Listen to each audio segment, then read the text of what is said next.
بسم الله الرحمن الرحيم أعوذ بالله من الشيطان الرجيم.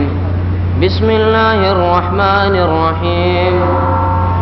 يسألونك عن الأنفال قل الأنفال لله والرسول فاتقوا الله وأصلحوا ذات بينكم وأطيعوا الله ورسوله إن كنتم مؤمنين. إنما المؤمنون الذين إذا ذكر الله وجلت قلوبهم وإذا تليت عليهم آياته زادتهم إيمانا وعلى ربهم يتوكلون. الذين يقيمون الصلاة ومما رزقناهم ينفقون أولئك هم المؤمنون حقا لهم درجات عند ربهم ومغفرة ورزق كريم.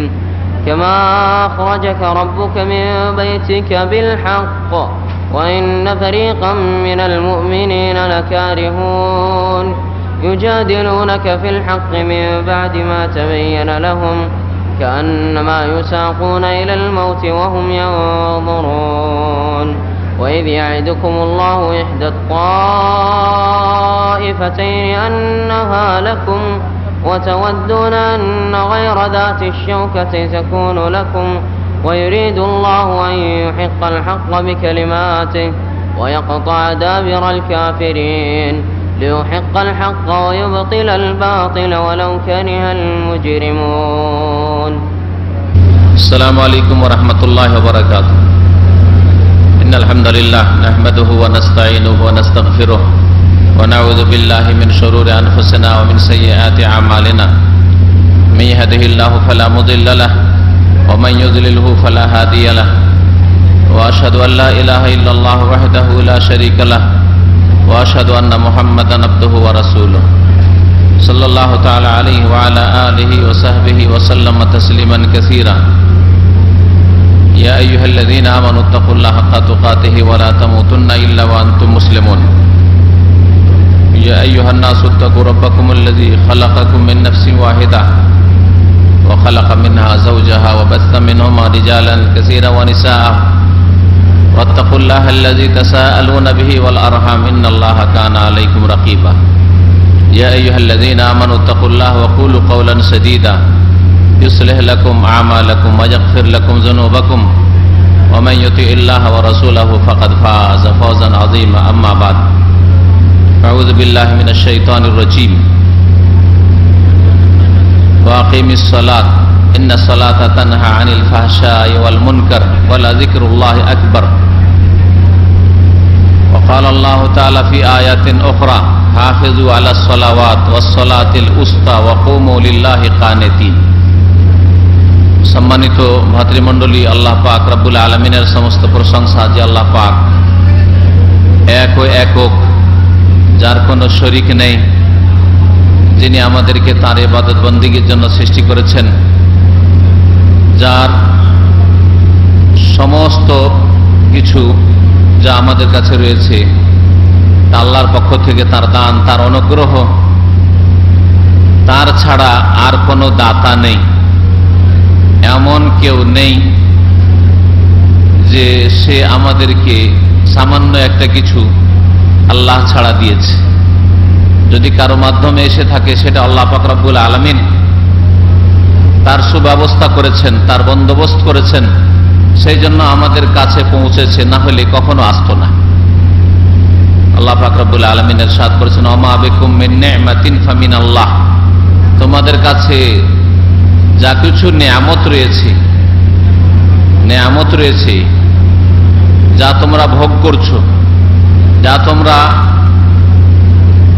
লাভ করেছো, ফামিন আল্লাহ, এই সমস্ত কিছু আল্লাহ পাকের পক্ষ থেকে। সালাত এবং সালাম নাযিল করবেন নবী মুহাম্মদ রাসূলুল্লাহ সাল্লাল্লাহু আলাইহি ওয়াসাল্লামের উপর, যাকে আল্লাহ পাক রব্বুল আলামিন সবচেয়ে বড় নিয়ামত দান করেছেন। আল্লাহ পাক রব্বুল আলামিন সবচেয়ে বেশি তাকে শ্রেষ্ঠত্ব দান করেছেন, ফজিলত দান করেছেন, যার মাধ্যমে আমাদের মতো অসংখ্য মানুষকে আল্লাহ পাক রব্বুল আলামিন জাহান্নামের কিনারা থেকে ফিরিয়ে নিয়ে এসেছেন জান্নাতের দিকে। আল্লাহ পাকের অশেষ শুকরিয়া। সম্মানিত সম্মানিত ভাতৃমণ্ডলী, আমরা গত কয়েকদিন আগে শুরু করেছিলাম সালাত সম্পর্কে, নামাজ সম্পর্কে আলোচনা, কিন্তু আমাদের আরবি মেহমান আসায় আর সময়ের স্বল্পতায় সে বিষয়টা আলোচনা করা হয়নি। আর নামাজটা ঠিক করা সবচেয়ে বেশি জরুরি আর প্রথম কাজ, যার ফলে নামাজ সম্পর্কেই আলোচনা করব। অনেক মানুষই ভাবে যে শুধু নামাজের কথা তো আমরা বলি না, আর শুধু তাওহীদের কথাই বলি না। যাদের তাওহীদের কথা শোনালে কষ্ট লাগে, মানে আকীদা আমলে শিরক বিদআত রয়েছে, তাদেরকে আল্লাহ পাকের তাওহীদ একত্বের কথা শোনালে তারা একটু নাক ছিটকানি দেয়, তাদের একটু কষ্ট লাগে, ঝামেলা লাগে। খালি তাওহীদ আর তাওহীদ, শুধু তাওহীদ আর তাওহীদ, আর শিরক আর শিরক, এইরকম কষ্ট লাগে। স্বাভাবিক, কারণ রোগগুলি আছে। তো রোগের চিকিৎসা দিলে, রোগের ওষুধ দিলে ওষুধ দিতে হয়, ওষুধ খেতে কষ্ট লাগে, যার ফলে একটু বিরক্তি বোধ হবে। এটাই হচ্ছে আসল বিষয়। তো এক শ্রেণীর লোকে তাওহীদের কথা শুনতে কষ্ট লাগে, অথচ ওই লোকগুলিকে কিসসা কাহিনী শোনান, গল্প শোনান, খুব মজা লাগবে। বুজুর্গানের দিনের নামে যদি একবারে ঝুঠা মিথ্যা কথা রাত দিন শোনাতে থাকেন, খালি সুবহানাল্লাহ পড়তে থাকবে, সুবহানাল্লাহ সুবহানাল্লাহ এই পড়তে থাকবে, কোনো কষ্ট লাগবে না, কোনো বিরক্তি লাগবে না। যদি নামাজের কথা শোনান আর নামাজের ত্রুটি থাকে, নামাজে ঘাটতি থাকে, শুধু নামাজ আর নামাজ, অথচ নামাজই জানে না নামাজ কোনখান থেকে শুরু কোনখানে শেষ, নামাজটাই হেফাজত করে না, যার ফলে কষ্ট লাগে। যার মধ্যে যেসব রোগ রয়েছে সেসব রোগের ওষুধ দিলে ওষুধ খেতে কষ্ট লাগে, ওষুধ ব্যবহার করতে ঝামেলা লাগে, বিরক্তি লাগে। তো তাওহীদ আর শিরক, তাওহীদ তার বিপরীত শিরক, এসব নিয়ে আলোচনা হয়েছে। নামাজ সম্পর্কেও আলোচনা প্রায় দিন হচ্ছে। তবে নামাজ পড়লে পাবেন কি, আর নামাজ না পড়লে কি আযাব শাস্তি রয়েছে, কোরআন এবং হাদিস থেকে একটু দেখা যাক। আল্লাহ পাক রব্বুল আলামিন নামাজ সম্পর্কে দুটি নির্দেশ দিয়েছেন কোরআনে কারীমে। একটা কায়েম করার নির্দেশ, আর একটি হচ্ছে হেফাজত করার নির্দেশ। কোরআনে কারীমে এই দুই ভাষা দিয়েই নামাজের কথা, সালাতের কথা বলা হয়েছে। আল্লাহ পাক অধিকাংশ আয়াতগুলিতে ওয়া আকিমিস সালাহ, নামাজ কায়েম করো, এক বচন হোক, যেমন যে আয়াতটি বললাম ওয়া আকিমুস সালাহ, বহু বচন, তোমরা নামাজ কায়েম করো। কখনো নবী মুহাম্মদ সাল্লাল্লাহু আলাইহি সাল্লামকে সম্বোধন করে বলেছেন, আর কখনো মানব জাতিকে, প্রত্যেক মুসলিমকে সম্বোধন করে বলেছেন ওয়া আকিমুস সালাতা ওয়া আতুজ যাকাত, নামাজ কায়েম করো, যাকাত প্রদান করো। নামাজের পরে যাকাত বলেছেন। কোন জায়গায় কোরআনে কারীমে পাবেন না নামাজের পরে রোজা বা নামাজের পরে হজ, এইরকম করে পাবেন না। কিন্তু কোরআনে কারীমে প্রায় জায়গাতে আকিমুস সালার সাথে ওয়া আতুজ যাকাত আছে। আল্লাযীনা ইউকিমুনাস সালাতা ওয়া ইউতুনাজ যাকাত, আল্লাযীনা ইউকিমুনাস সালাতা ওয়া মিম্মা রাযাকনাহুম ইউনফিকুন, যারা নামাজ কায়েম করে, নামাজ প্রতিষ্ঠা করে, আর যা আমি তাদেরকে দান করেছি, রিজিক দিয়েছি, তা থেকে তারা ব্যয় করে, খরচ করে। এইভাবে আল্লাহ পাক রব্বুল আলামিন নামাজ, সালাত আর যাকাত, নামাজ যাকাতের কথা আল্লাহ পাক কোরআনে কারীমের বহু আয়াতে উল্লেখ করেছেন। আর দ্বিতীয় নির্দেশ হচ্ছে আল্লাহ পাক রব্বুল আলামিনের হেফাজতের নির্দেশ। হাফেজু আলাস সালাওয়াত, আল্লাহ পাক বলছেন যে তোমরা নামাজগুলির হেফাজত করো। আলাস সালাওয়াত, তাহলে বোঝা গেল যে একটি নামাজ নেই, একাধিক নামাজ আছে, আর তা হচ্ছে 5 ওয়াক্ত নামাজ যা আল্লাহ পাক ফরজ করেছেন। হাফেজু আলাস সালাওয়াত, নামাজগুলির হেফাজত করো, ফজরের হেফাজত করো, জোহরের হেফাজত করো, আসরের হেফাজত করো, মাগরিবের হেফাজত করো, এশার হেফাজত করো। হাফেজু আলাস সালাওয়াত ওয়াস সালাতিল উস্তা, আর বিশেষভাবে মধ্যবর্তী যে নামাজ, সেই নামাজের হেফাজত করো। এই উস্তা নামাজ কোন নামাজ, এই সম্পর্কে অনেক মত রয়েছে। ইমাম হাফিজ বিন হাজার রহমতুল্লাহ আলাইহি অনেকগুলি মত ফাথুল বারীতে উল্লেখ করেছেন, এছাড়া অন্যান্য আরো মুহাদ্দিসিনরা নকল করেছেন। অতগুলি মত আমাদের জানার প্রয়োজন করে না সাধারণ মানুষকে, কারণ অনেকগুলি হয়তো ঠিক নাই, বা অনেকগুলি অনেক দূরের কথা, যেগুলি কাছের কথা আর যেগুলি সবচাইতে ভালো অর্থ সেগুলি বয়ান করা উচিত। তার মধ্যে দুটি বর্ণনা করব। একটা হচ্ছে যে সলাতে উস্তা মানে আসর নামাজ, আসরের নামাজ, আর আরেকটি হচ্ছে সলাতে উস্তা মানে ফজর নামাজ। এই দুটা সবচেয়ে কাছের অর্থ, কারণ এই দুইটি নামাজ সবচেয়ে ভারী। আসর নামাজ ভারী ওই সব লোকদের জন্য যারা দুপুরবেলা খাওয়া দাওয়া করে ঘুমায়, বিশ্রাম করে। এই ঘুম থেকে ভরা পেটে যে ঘুম এসছে, গাঢ় ঘুম, ঘুম থেকে উঠে আসরের জামাত ধরা, এটা একটু কষ্টকর মানুষের জন্য, ইমান যদি বিশেষ করে দুর্বল হয়। হ্যাঁ, এদিকে খাওয়া দাওয়া করতে করতে 2-2:30 বেজে গেল। ব্যাচেলার মানুষরা আপনারা যারা আছেন, রান্না বান্না করতে করতে আর খাওয়া দাওয়া করতে করতে 2-2:30, আধা ঘন্টা টাইম আছে, একটু শুয়ে যায়। শুয়ে গিয়ে আবার 3-3:30 উঠে নামাজ পড়া, একে যেমন তেমন কথা। অধিকাংশ লোক এই জন্য আসরের জামাত ধরেন। আসরের নামাজের পরেই টেলিফোন করে দেখবেন অধিকাংশ লোক ঘুমের ডুবে আছে। ও যদি নামাজও পড়ে, ডিউটি যদি থাকে 4টায়, তো 4:45 উঠে নামাজ পড়ে দৌড় দিয়ে ডিউটি যাচ্ছে। ডিউটি যদি 5টায় থাকে, তো 4:30 উঠছে, উঠে তাড়াতাড়ি করে নামাজটা পড়ে ডিউটি যাচ্ছে। এরকম বহু লোক দেখা যায়। এই সময়টা আসরের নামাজ পড়ে টেলিফোন করলে এইরকম মুসলিম অনেক পাওয়া যায় যে ঘুমের ঘরে টেলিফোন ধরছে আপনার। হ্যাঁ, সবচাইতে ভারী নামাজ এই দুইটি নামাজ, তার একটি হচ্ছে আসরের নামাজ। কার জন্য ভারী? যারা এই দুপুর বেলা খেয়েতে বিশ্রাম করে। আর কার জন্য ভারী? আর এক শ্রেণীর লোক আছে, অনেকে আছে এই বিকেল বেলা হাটে বাজারে থাকে। গ্রামে গঞ্জে হাট লাগে, বড় হাট হইলে কতেক হাট সকাল থেকে লাগে, কতেক হাট দুপুর থেকে লাগে, জোর পর থেকে লাগে। অধিকাংশ হাট বিকেল, হাট বাজার লাগে বিকেল বেলা লাগে। হ্যাঁ, 2-2:30-3টা থেকে লেগেছে। হাটে কেনা বেচাই অধিকাংশ লোকেরা ব্যস্ত থাকে। নামাজ পড়তে যাব, তাহলে কাস্টমার ছুটে যাবে। নামাজ পড়তে যাব, ভালো মালটা ছুটে যাবে, ওই মালটা ধরতে হবে। হ্যাঁ, গরুর হাটে গিয়ে দেখবেন আর খাসি বকরির হাটে গিয়ে দেখবেন আমাদের দেশে, তাহলে বুঝতে পারবেন যে অনেক মুসলিম দাঁড়িয়ে নিয়ে আসর নামাজ পড়েন। আমরা ছোটকালে দেখতাম কুরবানির গরু কিনে নিয়ে এসছে, কোরবানির খাসি কিনে নিয়ে এসছে। আসার পরে এশা পরে আসর পড়ছে, মাগরিব এশা একসাথে। এশার সময় হাট থেকে পৌঁছেছে। কোরবানি সুন্নতে মুআক্কাদা আদায় করার জন্য ফরজ গায়েব, সুন্নতে মুআক্কাদা কেনার জন্য, কোরবানি কেনার জন্য এদিকে আসর ছেড়েছে, মাগরিব ছেড়েছে। ওই এশা পরে এসে, এশারও জামাত গিয়েছে হয়তো, এসে সবগুলি নামাজ একসাথে পড়ছে। আল্লাহ পাক এইরকম নামাজ কবুল করবেন না।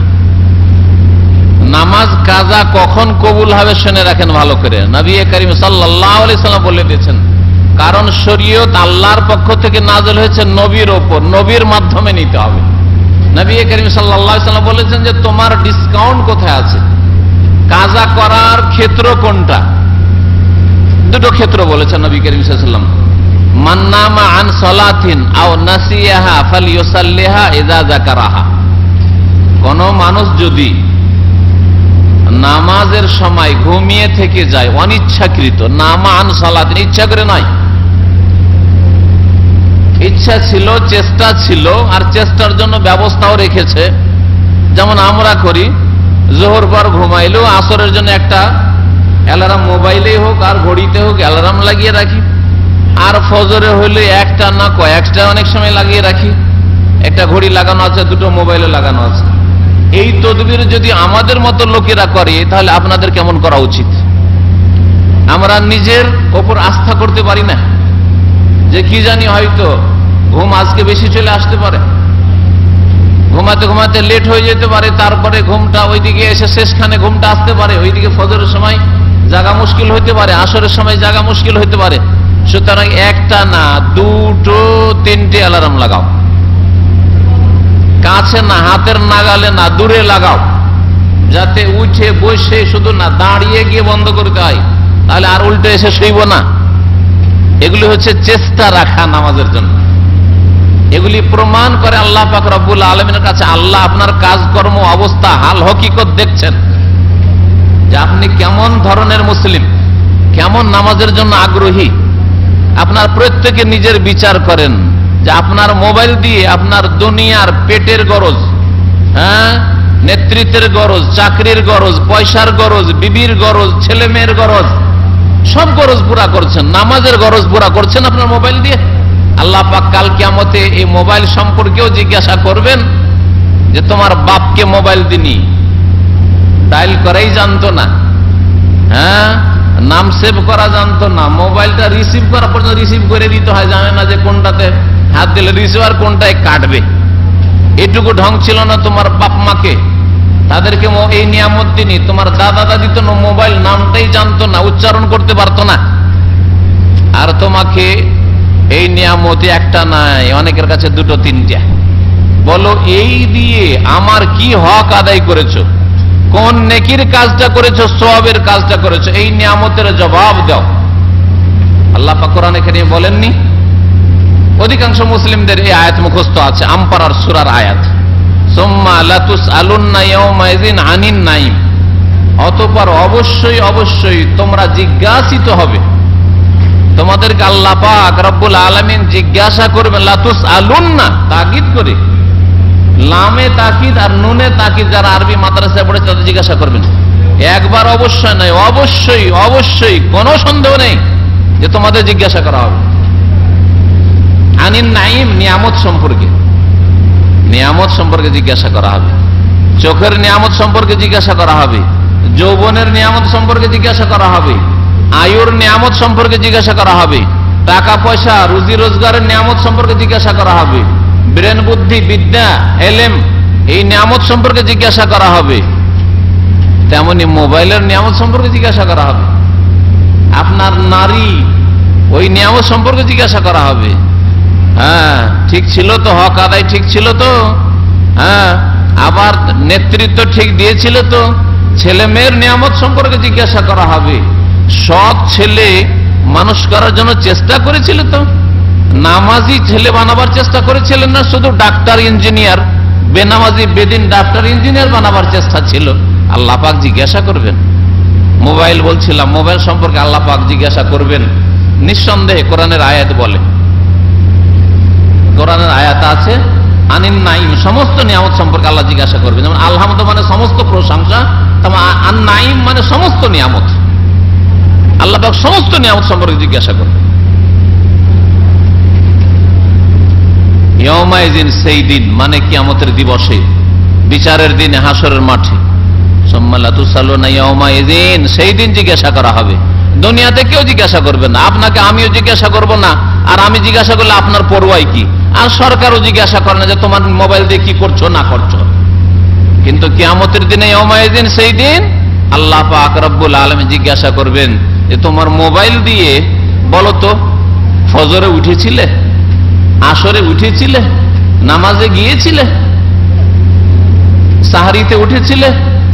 তার সাথে আল্লাহ জিজ্ঞেস করবে যে তুমি এয়ারপোর্টে যাওয়ার জন্য মোবাইলে অ্যালার্ম লাগিয়েছিলে, উঠেছিলে?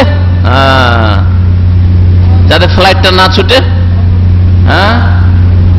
যাতে ঠিক টাইমে, যেই টাইমে বিবিকে বলেছি ওই টাইমে বিবির ঘরে পৌঁছে যেতে পারি, ছেলে মেয়েরাকে বলি ছেলে মেয়েদের কাছে পৌঁছে যেতে পারি, ফ্লাইট তো মিস হয়নি।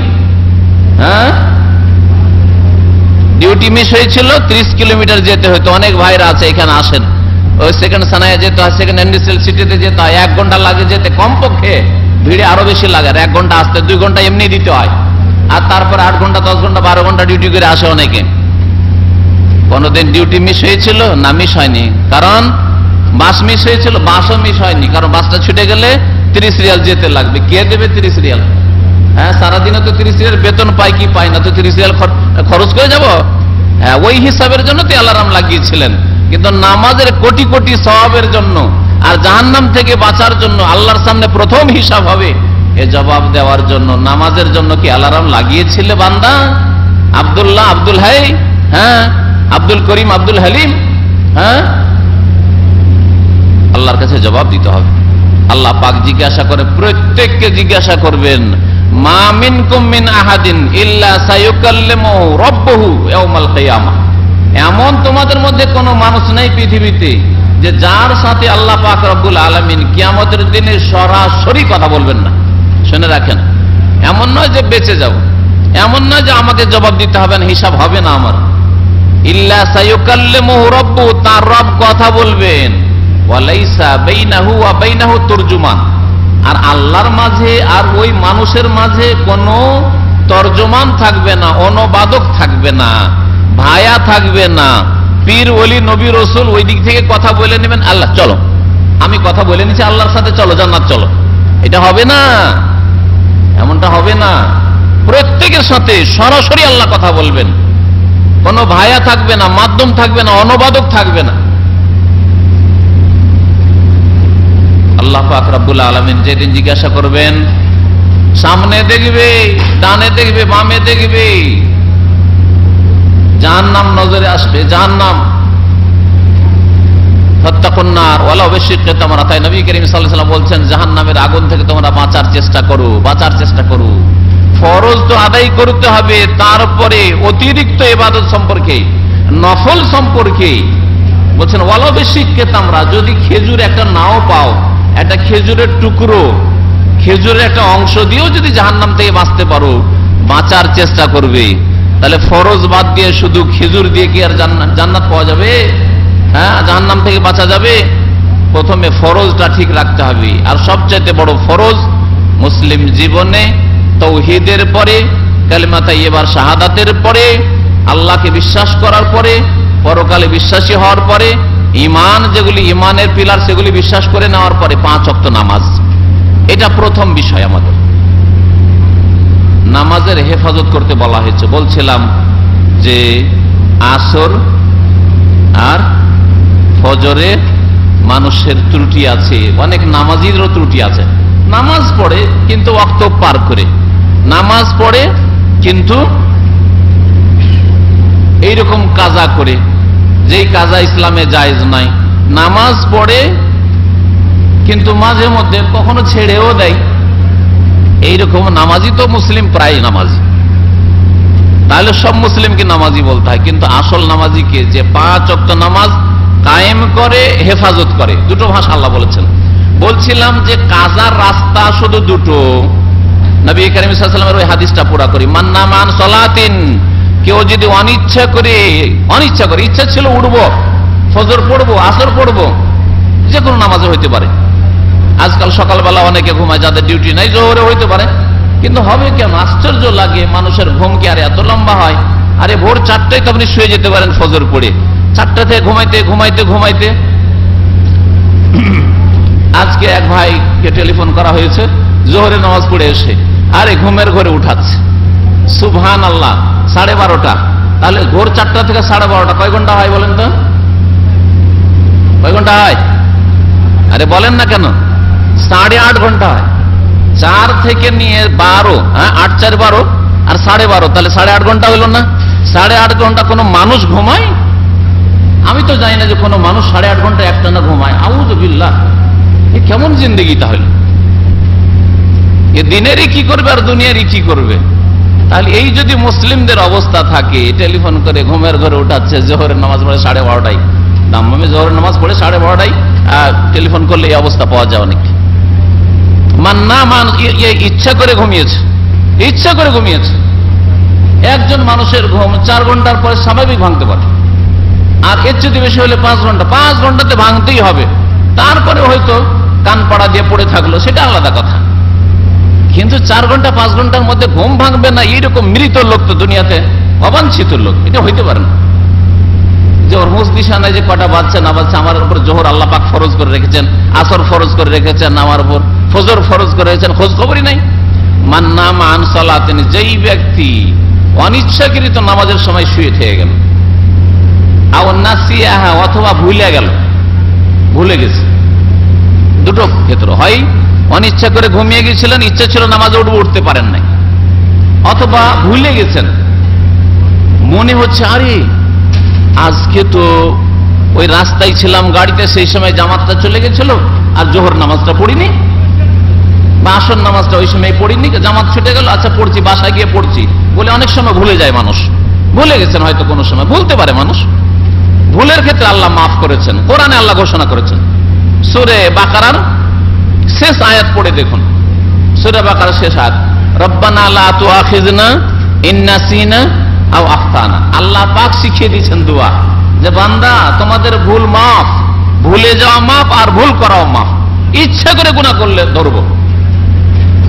রব্বানা লা তুআখিযনা, হে আল্লাহ, হে পরওয়ারদিগার, হে প্রতিপালক, লা তুআখিযনা, আমাদেরকে পাকড়াও করিও না, ধরিও না।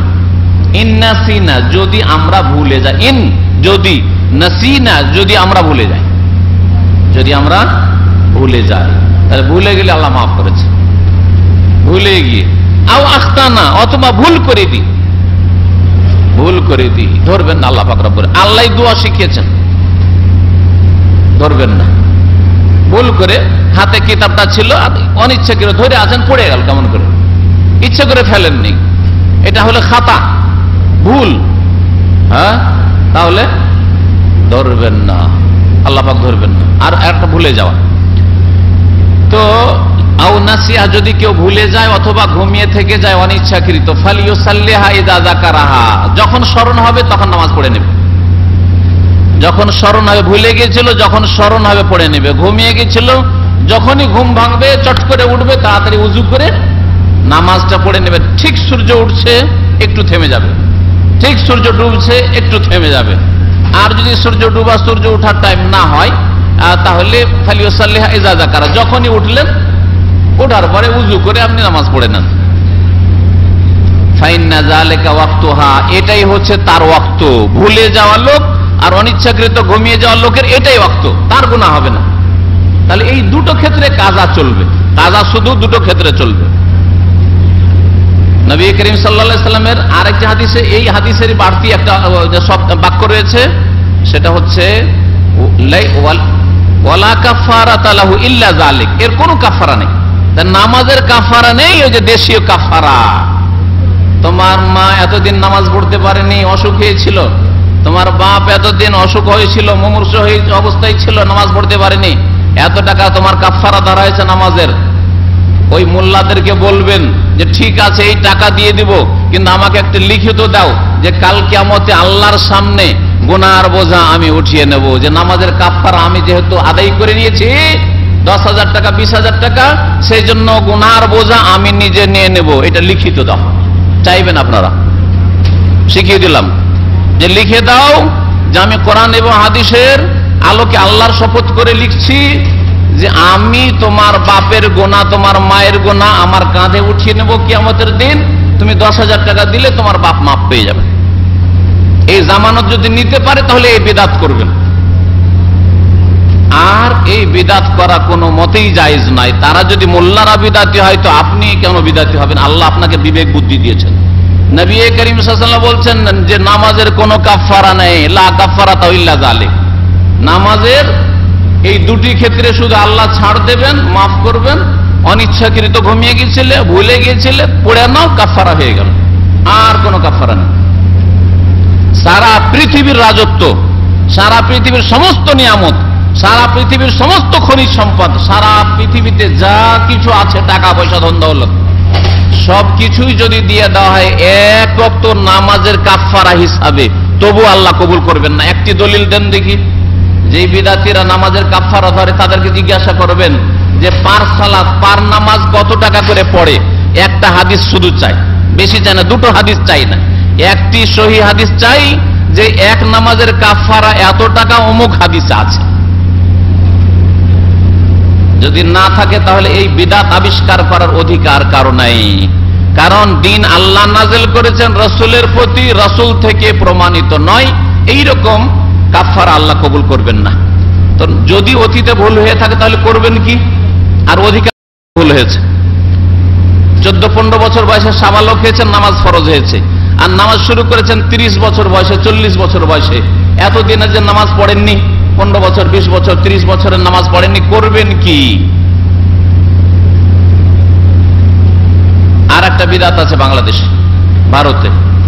একটা তো হচ্ছে নামাজের কাফারা দেওয়া, আর আরেকটা কি বিদআত আছে জানেন? জানেন কি? কাজাই উমরি, ওকে বলে কাজাই উমরি, উমরি কাজা। বাঙালিরা উমরি কাজা বলে, আর উর্দু ভাষারা বলে কাজাই উমরি। হ্যাঁ, উল্টো পাল্টা করে, একটু আগে পরে করে বলে। উমরি কাজা মানে সারা জীবনের, উমর মানে এজ, বয়স, মানে সারা জীবনের কাজা। সারা জীবনের কাজার বিদাতি তরিকা, অনইসলামিক তরিকা কি বিদাতিদের? সেটা হচ্ছে প্রত্যেক নামাজের সাথে একটা করে পড়ে নাও, ডবল পড়ে নাও, বা দুটা করে পড়ে নাও। হ্যাঁ, মানে জোহর পড়লেন তো, একটা হলো আজকের কারেন্ট জোহর, হ্যাঁ কারেন্ট জোহর, আর একটা হচ্ছে ওই 20 বছর আগে 30 বছর আগের জোহর। হ্যাঁ, এই করে আগামী 20 বছর ধরে এইরকম উমরি কাজা করতে করতে দেখা গেল যে 20 বছর থেকে নামাজ ধরেছি, আর অতীতে 20 বছর নামাজ পড়িনি, তো আমার কাজাটা হয়ে গেল। এটা ইসলাম নেই। ওই বিদাতীদেরকে বলবেন, যারা উমরি কাজার ফতোয়া দিচ্ছে, তাদেরকে বলবেন যে একটা হাদিস চাই, যে ওয়াজানা নামাজ কত রাকাত ছুটেছে, কত ওয়াক্ত ছুটেছে, কত বছর ছুটেছে, কতদিন যে ছুটেছে আল্লাহই জানে, আনুমানিক শুধু। আর ওর কাজা আছে, ইসলামে কোনো কাজা নেই, এইরকম কোনো কাজা নেই। কাজা এই হাদিসে আছে। ভুলে গেছিলেন 1 ওয়াক্ত 2 ওয়াক্ত ভুলে গেছিলেন, হ্যাঁ ঘুমিয়ে থেকে গেছিলেন 1 ওয়াক্ত 2 ওয়াক্ত ঘুমিয়ে থেকে গেছিলেন, হতে পারে জোহর আসর লম্বা টানে ঘুম, দিশেই পাননি, জানতেই পারেনি, মাগরিব হয়ে গেছে, ঠিক আছে, জোহরও ছুটেছে, আসরও ছুটেছে, মাগরিব হয়ে গেছে, জোহর পড়েন, আসর পড়েন, তারপর মাগরিব পড়েন। কিন্তু আপনার বছরকে বছর, মাসকে মাস আপনার নামাজ ছুটে আছে, আর উমরি কাজা, এই উমরি কাজা ইসলামে নেই। আর নামাজের কোনো কাফারা নেই। কোন মুসলিম শাসক যদি বলে যে আমি নামাজ পড়বো না, আমার রাজত্বটা দিয়ে দেবো, তবু আল্লাহ কবুল করবেন। নামাজ পড়বো না, 1 ওয়াক্ত নামাজ পড়বো না, জোহরের নামাজটা পড়বো না, ফজরটা পড়বো না, ঘুমিয়ে থাকি, আর আমি হচ্ছে রাষ্ট্রপতি প্রধানমন্ত্রী, সুতরাং আমি ফজরটা পড়বো না, আমার রাজত্বটা আমি দিয়ে দেবো, আমার পদটা দিয়ে দেবো, আল্লাহ পাক মুখে ছুঁড়ে মারবেন, আল্লাহ কবুল করবেন না। আল্লাহ কবুল করবে, কোনো কাফারা নেই, নামাজের কোনো কাফারা নেই। নামাজ আদায় করতে হবে যেইভাবে মুহাম্মদ রাসূলুল্লাহ সাল্লাল্লাহু আলাইহি ওয়াসাল্লাম আদায় করেছেন।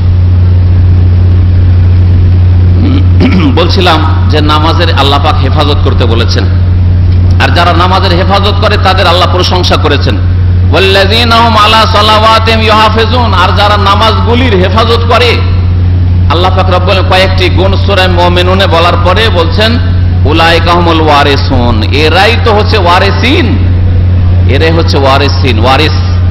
ওয়ারিস মানে উত্তরাধিকারী, এরা হচ্ছে উত্তরাধিকারী কিসের? আল্লাযীনা ইয়ারিসুনাল ফিরদাউস, যারা জান্নাতুল ফিরদাউসের ওয়ারিস হবে, জান্নাতুল ফিরদাউসের মালিক হবে, ওয়ারিস হবে। হুম ফিহা খালিদুন, আর তারা চিরকাল সেই জান্নাতুল ফিরদাউসে বসবাস করবে। প্যারাডাইস, আরবিতে ওকে ফিরদাউস বলা হয়েছে। ফিরদাউস, প্যারাডাইসে তারা চিরকাল বসবাস করবে। কারা? যারা আলা সালাওয়াতিহিম ইউহাফিজুন, নামাজের হেফাজত করে। বলেন, আপনার পকেটে যদি টাকা পয়সা থাকে, আর পকেট যদি এতটুকু ছিঁড়া থাকে, বুঝতে পেরেছেন না, তবুও টাকা পয়সার হেফাজত করলেন না। ছিঁড়া পকেটে কেন টাকা রাখবেন? আপনি পড়ে যেতে পারে কোনো সময়। পকেটে 10,000 20,000 রিয়েল নিয়ে আপনি ঘুরছেন যেখানে সেখানে, ভিড় ভাড়ে, হ্যাঁ মার্কেটের ভিড়ে, তারপরে আপনার মসজিদে ঢুকছেন, বেরোচ্ছেন, যেখানে সেখানে আপনি 10,000 20,000 টাকা পকেটে করে নিয়ে বেড়াচ্ছেন, মানিব্যাগেই রাখা আছে, পকেটও ছেঁড়া নেই, হ্যাঁ, কিন্তু 10,000 20,000 বড় ধরনের একটা অ্যামাউন্ট পকেটে করে যদি নিয়ে বেড়ান আর হারিয়ে যায়, তো আপনার বন্ধু মহল, আপনার বাপ মা আপনাকে বকা দিবে, বলে বেকুফ, তোমার মতো বেকুফ কেউ আছে 10,000 20,000 পকেটে করে নিয়ে আবার ঘুরে বেড়ায় নাকি? যদি কাবা শরীফেরও তো অফ করেন আর হজ উমরাও করতে যান, আর 10,000 20,000 রিয়াল পকেটে থাকে, তো চুরি হওয়ার সম্ভাবনা আছে না নেই? চুরি হওয়ার সম্ভাবনা আছে। তাহলে বোঝা গেল যে আপনি টাকাটার হেফাজত করেননি, অথচ আপনি হজ উমরায় গেছেন আর পকেটে নিয়ে গেছেন। তাহলে হেফাজত টাকা পয়সার কেমন করে করতে হয় আপনারা সকলেই বুঝছেন, কিন্তু নামাজের কেমন করে হেফাজত করতে হয় অধিকাংশ মুসলিম বুঝছেন না। হাই আফসোস মুসলিমদের ওপর, বড়ই আক্ষেপ মুসলিমদের ওপর। যে নামাজের কেমন করে হেফাজত হবে এটা বুঝে আসে না। 3 ওয়াক্ত 2 ওয়াক্ত পড়লেই, 4 ওয়াক্ত পড়লে, খেয়াল খুশি পড়লে, হ্যাঁ কেমন কথা বলেন, নামাজ পড়ি না? অবশ্যই নামাজ পড়ি। কোন যদি আপনজন কাউকে যদি বলা হয়, একটু বড় মানুষকে যদি বলা হয় নামাজটা একটু ভালো করে পড়িয়েন, আরে কি বলেন, আপনারাই শুধু নামাজ পড়েন নাকি? আমরাও পড়ি, হ্যাঁ আমরাও পড়ি। অথচ নামাজের হেফাজত করে না। 3 ওয়াক্ত পড়ে, 4 ওয়াক্ত পড়ে, ফজর পড়ে না, ফজরটা সকাল 7টায় ঘুম ভাঙে, তারপরে পড়ে, অফিস যাওয়ার আগে এখানে পড়ে, হ্যাঁ এইরকম নামাজ পড়ে। নামাজ পড়ি, এই নামাজ পড়াই কাজ হবে না। নামাজের আল্লাহ পাক হেফাজত করতে বলেছেন। দুনিয়ার হেফাজত কেমন করে করেন, চাকরির হেফাজত কেমন করে করছেন? 10টা দিন পর পর 2 ঘন্টা লেট করে ডিউটি যান। 2 ঘন্টা না, আমি মনে করি আধা ঘন্টা লেট করে যদি ডিউটি যান 10টা দিন কন্টিনিউ, তাহলে আপনার অবস্থা খারাপ করে দিন। তাহলে চাকরির কেমন করে হেফাজত করতে হয় যথেষ্ট ভালো করে বুঝছেন, হ্যাঁ যথেষ্ট বুঝছেন, কিন্তু নামাজের হেফাজত বুঝতে পারলেন না যে কেমন করে নামাজের হেফাজত করতে হবে। আল্লাহ পাক যেন আমাদের বুঝার তৌফিক দান করেন। যারা আখিরাতকে আগে বুঝবে আর দুনিয়াকে পরে বুঝবে তারাই কামিয়াব। আখিরাতকে আগে বুঝতে হবে, দ্বীনকে আগে বুঝতে হবে, ইসলামকে আগে বুঝতে হবে, ঈমানকে আগে বুঝতে হবে, জি আল্লাহর সন্তুষ্টিকে আগে বুঝতে হবে। যারা আখিরাতকে প্রেফার করে, প্রাধান্য দেয়, তারাই জান্নাতি। আর যারা দুনিয়াকে প্রাধান্য দেয়, অগ্রাধিকার দেয়, তারা জাহান্নামী। শুনে রাখেন, আল্লাহ পাক দুটো কথা কোরআনে কারিমে বলেছেন, ফাআম্মা মান তাগা ওয়া আসারাল হায়াতাদ দুনিয়া, যারা সীমা লঙ্ঘন করে, বাড়াবাড়ি করে, ওয়া আসারাল হায়াতাদ দুনিয়া, পার্থিব জগৎকে, নিজের চাকরিকে, নিজের টাকা পয়সাকে, নিজের ঘুমকে, নিজের আরাম বিশ্রামকে, নিজের শরীর স্বাস্থ্যকে, এগুলোকে প্রাধান্য দেয়, অগ্রাধিকার দেয় কিসের ওপর? আখিরাতের ওপর, নামাজের ওপর, ইমানের ওপর, আমলের ওপর, হ্যাঁ ইবাদত বন্দেগীর ওপর, ফরজ হজের ওপর, রোজার ওপর। আগে চাকরি পরে রোজা, আগে ঘুম পরে নামাজ, হ্যাঁ আগে কফিলকে ঠিক রাখতে হবে, পরে পরে নামাজ রোজা, আল্লাহ পরে। আসারাল হায়াতাদ দুনিয়া, যারা দুনিয়াকে প্রাধান্য দেয়, ফাইনাল জাহিমা হিয়াল মাওয়া, আল্লাহ পাক স্পষ্ট বলছেন জাহান্নাম হচ্ছে তাদের ঠিকানা, বাসস্থান, তাদের বাসস্থান জাহান্নাম। এত ক্লিয়ার কথা আল্লাহ পাকের, তারপরে যদি আমরা না বুঝি তো আমাদের মতো অবুঝ কেউ আছে? নামাজ কায়েম করতে হবে, নামাজের হেফাজত করতে হবে। নামাজ কায়েম করার বিভিন্ন দিক রয়েছে, 6-7টি দিক রয়েছে। আমার একটা লম্বা বক্তব্যে সবগুলি দিক বিস্তারিত আলোচনা করা হয়েছে, সেগুলি আপনারা শুনে নিতে পারবেন। আর আপনারা নিজেরাও বুঝছেন যে নামাজ কেমন করে কায়েম হবে। নামাজ টাইমে আদায় করতে হবে, তাহলে কায়েম হবে। নামাজ আদায় করতে হবে পুরো, আল্লাহ পাক 17 ফরজ করে 17 আদায় করতে হবে। নামাজ আদায় করতে হবে জামাতে গিয়ে, পুরুষদেরকে জামাতে মসজিদে গিয়ে আদায় করতে ফরজ নামাজ। নামাজ আদায় করতে হবে রাসূলুল্লাহ সাল্লাল্লাহু আলাইহি ওয়াসাল্লামের মতো। নামাজ আদায় করতে হবে ইতমিনানের সাথে, ধীর স্থিরতার সাথে, তাড়াহুড়া করে নয়, সুষ্ঠুভাবে আদায় করতে হবে। এইরকম বিভিন্ন দিকগুলি রয়েছে। নবী করিম সাল্লাল্লাহু আলাইহি ওয়াসাল্লাম কোনখান থেকে নামাজ শুরু করেছেন, কোনখানে গিয়ে শেষ করেছেন, কোনখানে কি পড়েছেন, সারা জীবনটা চলে গেল, আপনার মুখস্থই হইল না, এটা চলবে না। নামাজ কায়েম করেন, নামাজের হেফাজত করেন, তাহলে আল্লাহ পাক কি দিবেন তা আপনাদেরকে অল্প সময় শোনাই।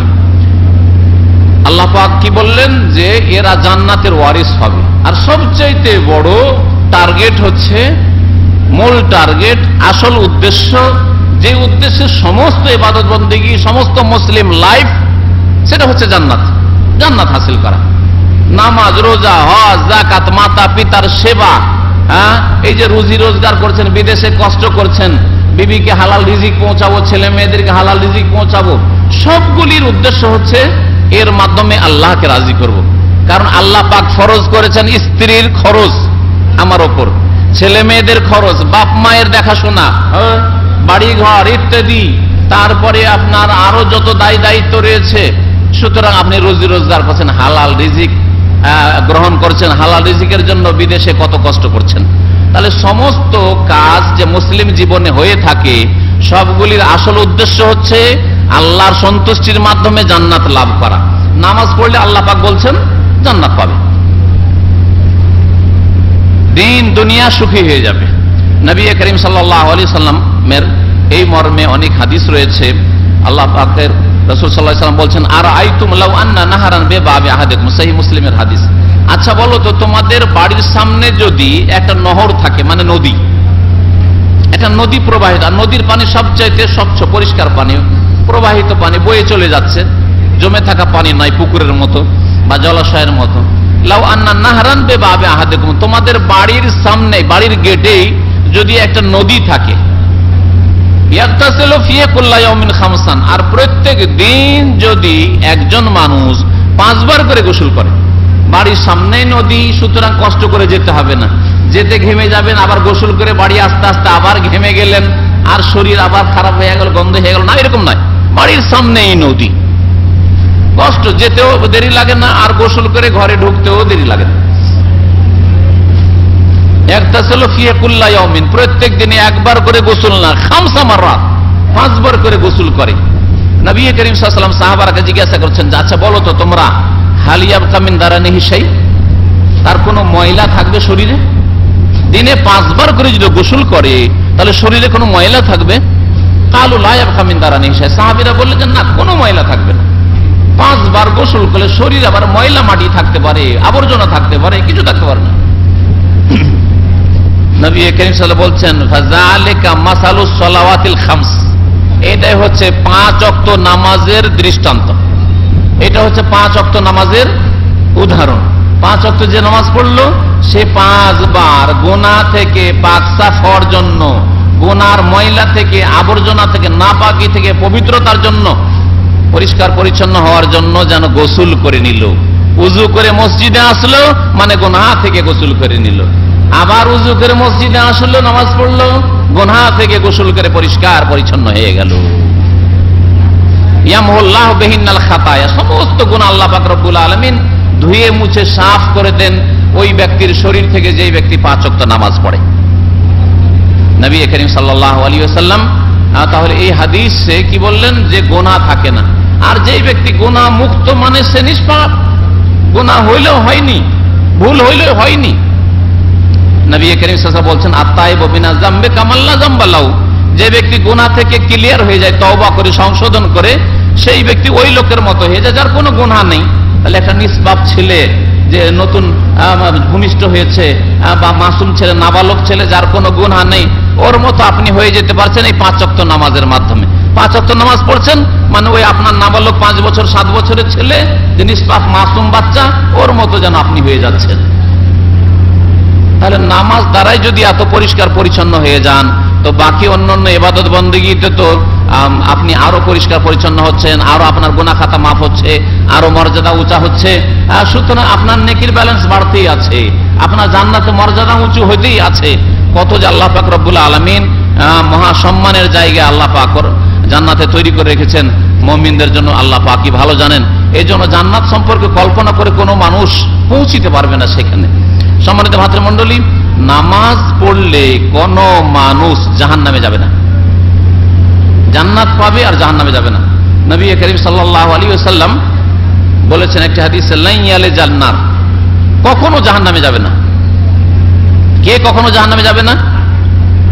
সহিহ মুসলিমের হাদিস, মান সাল্লা ক্বাবলা তুলুই শামসি ওয়া ক্বাবলা গুরুবিহা, যেই ব্যক্তি সূর্য ওঠার আগের নামাজ পড়ে আর সূর্য ডুবা, ক্বাবলা গুরু, সূর্য ডুবার আগের নামাজ পড়ে, তার মানে ফজর নামাজ আর আসর নামাজ। তাহলে কি 2 ওয়াক্ত নামাজ পড়লেই চলে নাকি? হ্যাঁ, চলবে। 2 ওয়াক্ত পড়লেই চলবে না? কখনো চলবে। 2 ওয়াক্ত নামাজ পড়ে মাফ হবে না। কিন্তু 2 ওয়াক্ত কেন বললেন?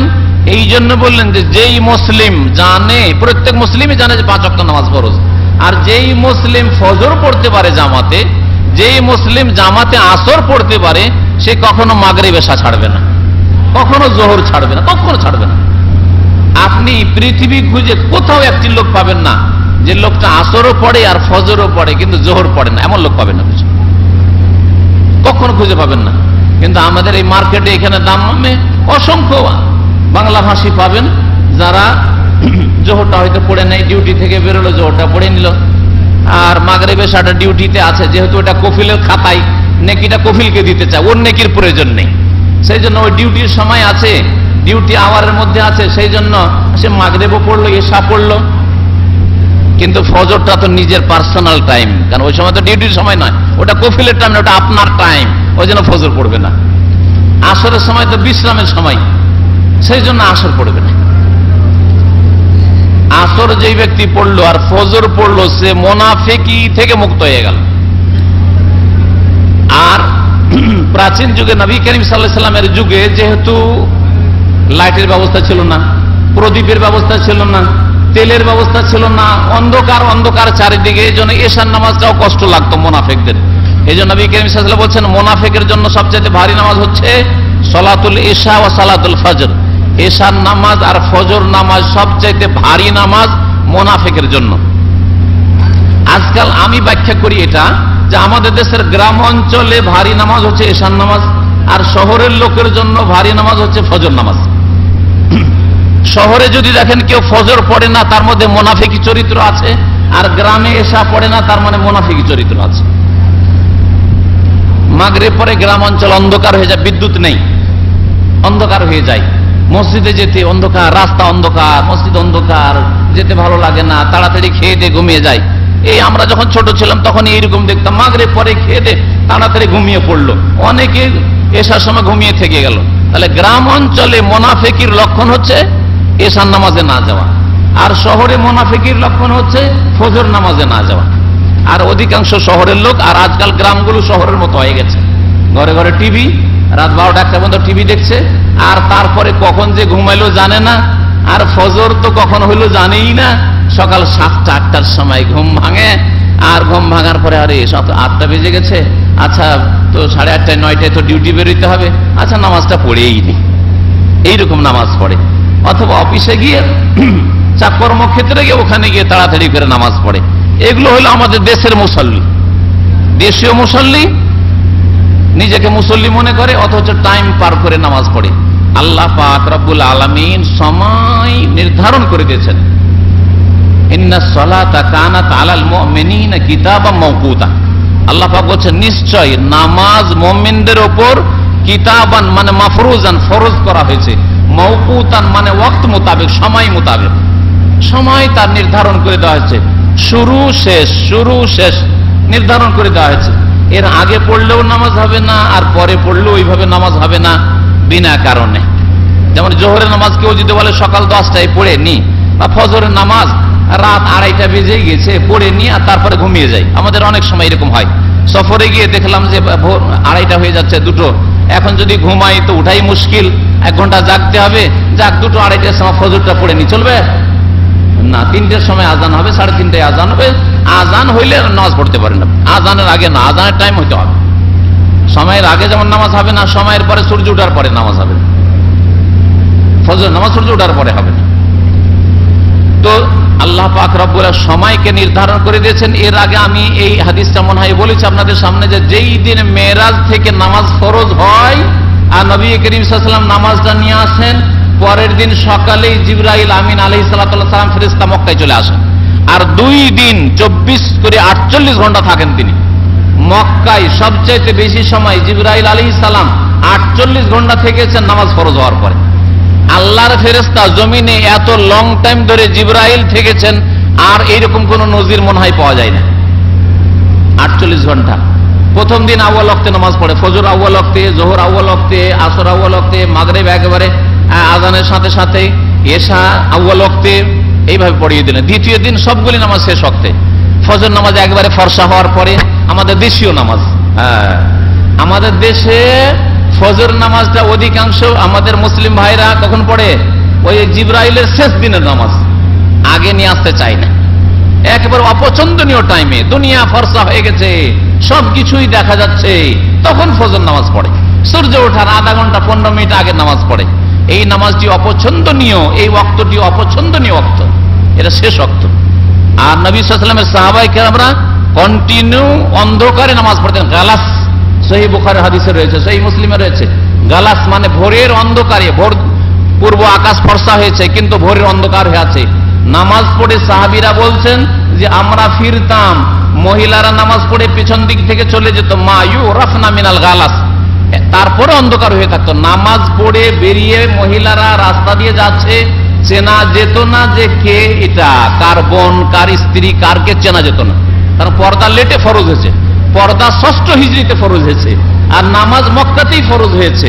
মদিনায় আসার পরে আজান শুরু হইল, রোজা হইল, পর্দা হয়নি। তাহলে চেহারা খুলে মহিলারা প্রথম দিকে চলাফেরা করতো, কারণ চেহারা ঢাকা বা ওই রকম পর্দা করা, শুধু যেমন একটা মহিলা ঢাকে, মাথা ঢাকে, হাত ঢাকে, ওই রকম করতো, কিন্তু হাত, চেহারা এগুলি খোলা থাকতো। এই অবস্থায় মহিলারা নামাজ পড়ার জন্য পেছন দিকে আসতো, পেছন দিকে নামাজ পড়ে চলে যেত। সহিহ বুখারী হাদিস রয়েছে, মহিলারা ফিরে চলে যেত, ইয়ানসারিফনা মিনাস সালাত মা ইউরাফনা মিনাল গালাস। অন্ধকারের কারণে চেনা যেত না যে কার বোন যাচ্ছে, কার মা যাচ্ছে, কার খালা যাচ্ছে, কার বিবি যাচ্ছে। আমাদের দেশের নামাজে চেনা যাবে না, যাবে না বলেন তো দেখি? হ্যাঁ বলেন, চেনা যাবে না, যাবে না? নামাজ পড়ে বেরান, কার মেয়ে আর কার স্ত্রী আর সুন্দরী না কি, সব চেনা যাবে, ঠিক কিনা? তাহলে এটা সুন্নতি নামাজ হইলো? সুন্নতের খেলাফ নামাজ। এই ফজরকে এত লেট করে পড়া সুন্নতের খেলাফ, বরং ভোরের অন্ধকারেই নামাজ পড়তে হবে। যেমন সৌদি আরবে আউয়াল ওয়াক্তে মোটামুটি নামাজ হচ্ছে ফজর নামাজ।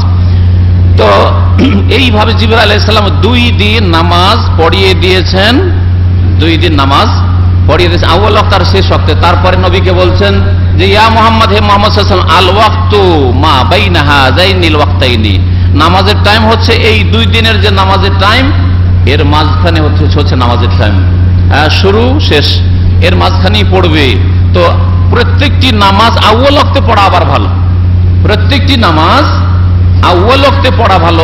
একমাত্র গ্রীষ্মকালে, এখন যেমন গরমের দিন, গ্রীষ্মকালে গরমের দিনে জোহরের নামাজ একটু বিলম্ব পড়া ভালো।